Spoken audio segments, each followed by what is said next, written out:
Welcome to the Bible in a Year, Old and New Testament Bible Reading Plan for 2025, Audio Edition. April 3rd, Judges chapters 10, 11, and Luke chapter 9, version 1 to 36. Judges chapter 10. Tola becomes Israel's judge. After Abimelech died, Tola, son of Puah, son of Dodo, was the next person to rescue Israel. He was from the tribe of Issachar, but lived in the town of Shamir in the hill country of Ephraim. He judged Israel for 23 years. When he died, he was buried in Shamir. Jair becomes Israel's judge. After Tola died, Jair from Gilead judged Israel for 22 years. His 30 sons rode around on 30 donkeys, and they owned 30 towns in the land of Gilead, which are still called the towns of Jair. When Jair died, he was buried in Canaan. The Ammonites oppress Israel. Again, the Israelites did evil in the Lord's sight. They served the images of Baal and Ashtoreth, and the gods of Aram, Sidon, Moab, Ammon, and Philistia. They abandoned the Lord and no longer served him at all. So the Lord burned with anger against Israel, and he turned them over to the Philistines and the Ammonites, who began to oppress them that year. For 18 years they oppressed all the Israelites east of the Jordan River in the land of the Amorites, that is, in Gilead. The Ammonites also crossed to the west side of the Jordan and attacked Judah, Benjamin, and Ephraim. The Israelites were in great distress. Finally, they cried out to the Lord for help, saying, "We have sinned against you, because we have abandoned you as our God and have served the images of Baal." The Lord replied, "Did I not rescue you from the Egyptians, the Amorites, the Ammonites, the Philistines, the Sidonians, the Amalekites, and the Maonites? When they oppressed you, you cried out to me for help, and I rescued you. Yet you have abandoned me and served other gods. So I will not rescue you anymore. Go and cry out to the gods you have chosen. Let them rescue you in your hour of distress." But the Israelites pleaded with the Lord and said, "We have sinned. Punish us as you see fit. Only rescue us today from our enemies." Then the Israelites put aside their foreign gods and served the Lord, and he was grieved by their misery. At that time the armies of Ammon had gathered for war and were camped in Gilead, and the people of Israel assembled and camped at Mizpah.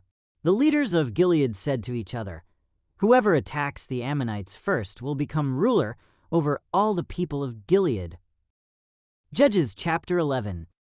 Jephthah becomes Israel's judge. Now Jephthah of Gilead was a great warrior. He was the son of Gilead, but his mother was a prostitute. Gilead's wife also had several sons, and when these half-brothers grew up, they chased Jephthah off the land.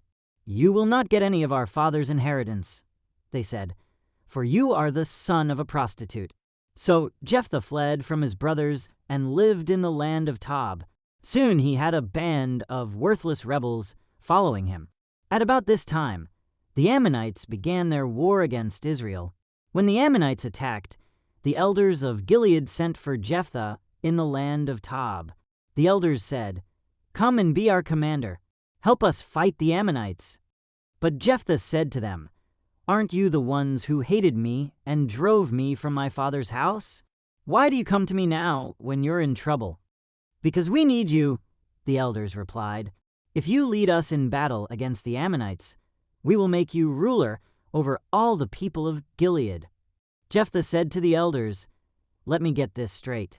If I come with you, and if the Lord gives me victory over the Ammonites, will you really make me ruler over all the people?"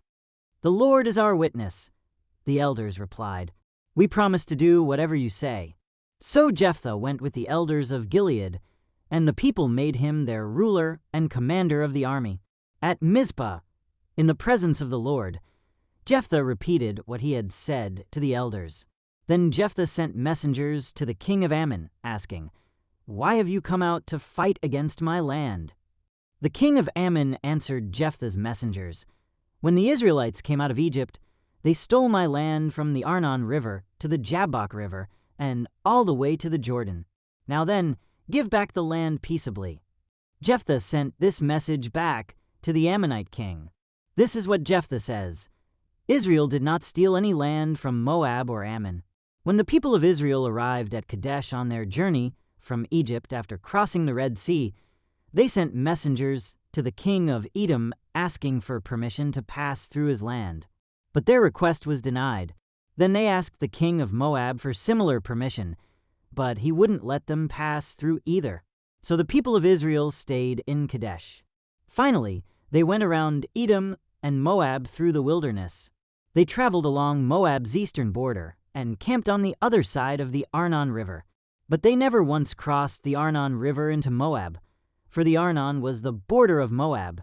Then Israel sent messengers to King Sihon of the Amorites, who ruled from Heshbon, asking for permission to cross through his land to get to their destination.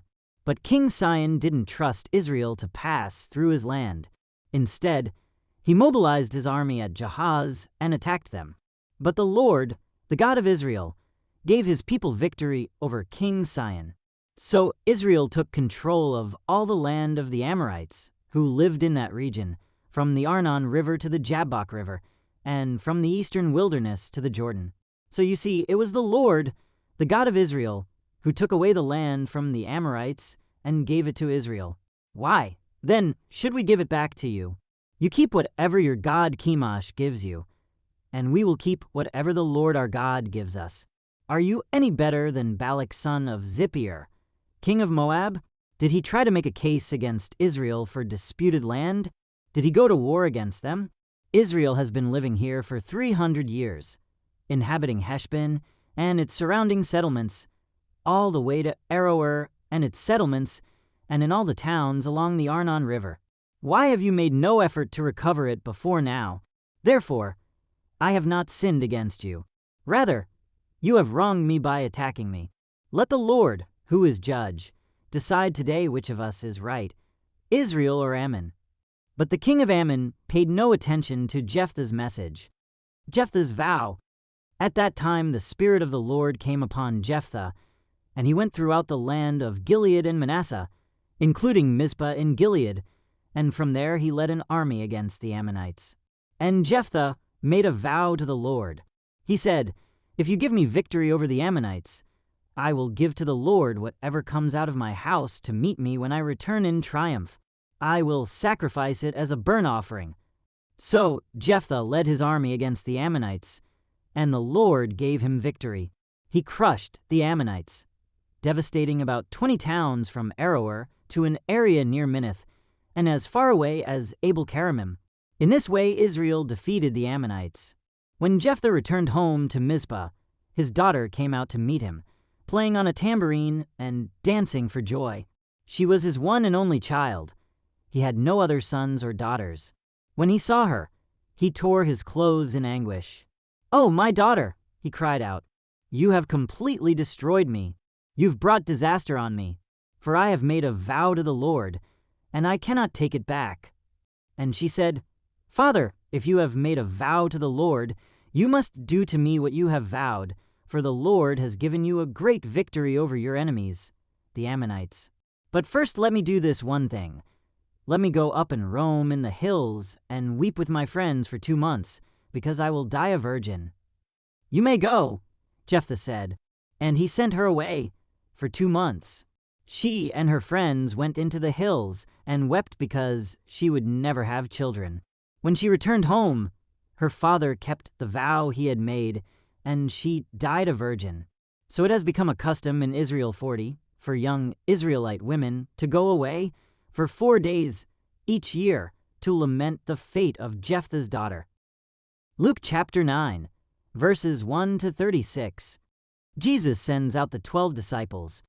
One day Jesus called together his 12 disciples and gave them power and authority to cast out all demons and to heal all diseases. Then he sent them out to tell everyone about the kingdom of God and to heal the sick.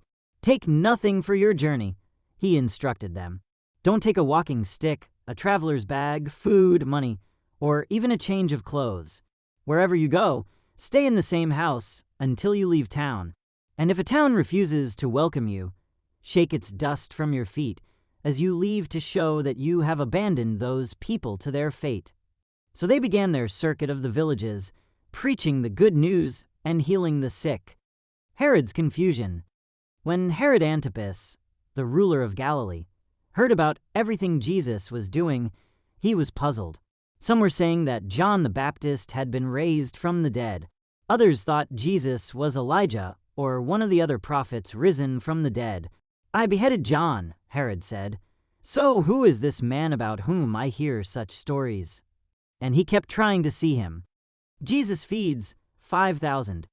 When the apostles returned, they told Jesus everything they had done. Then he slipped quietly away with them toward the town of Bethsaida. But the crowds found out where he was going, and they followed him. He welcomed them and taught them about the kingdom of God, and he healed those who were sick. Late in the afternoon, the 12 disciples came to him and said, "Send the crowds away to the nearby villages and farms, so they can find food and lodging for the night. There is nothing to eat here in this remote place." But Jesus said, "You feed them." "But we have only 5 loaves of bread and 2 fish," they answered.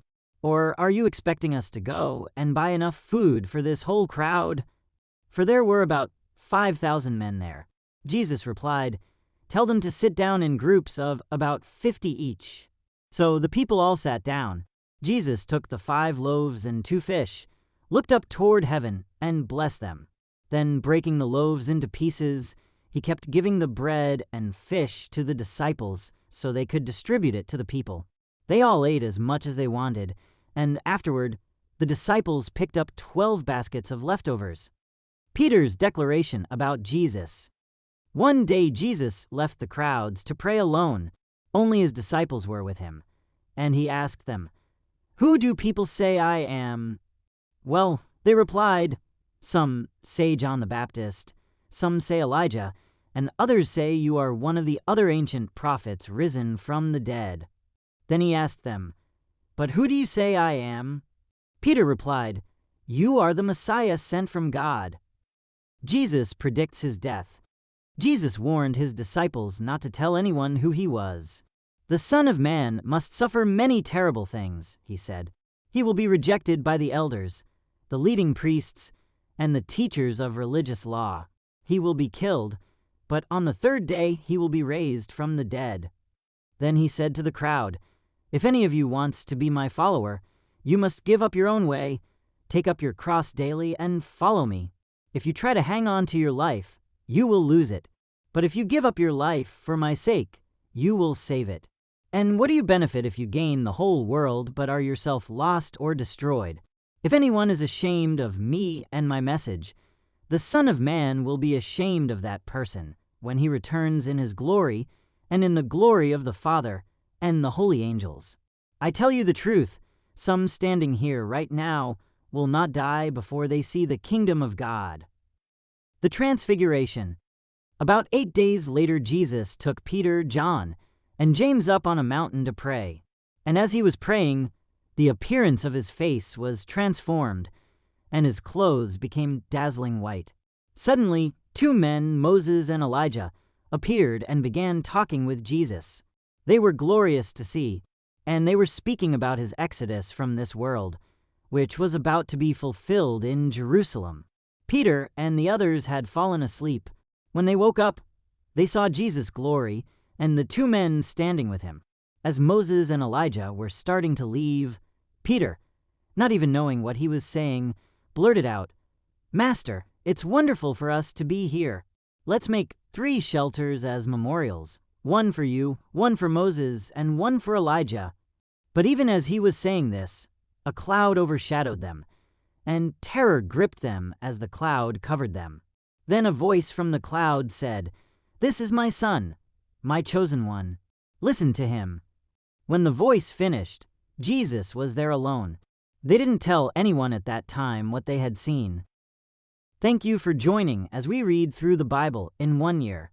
This has been day 93.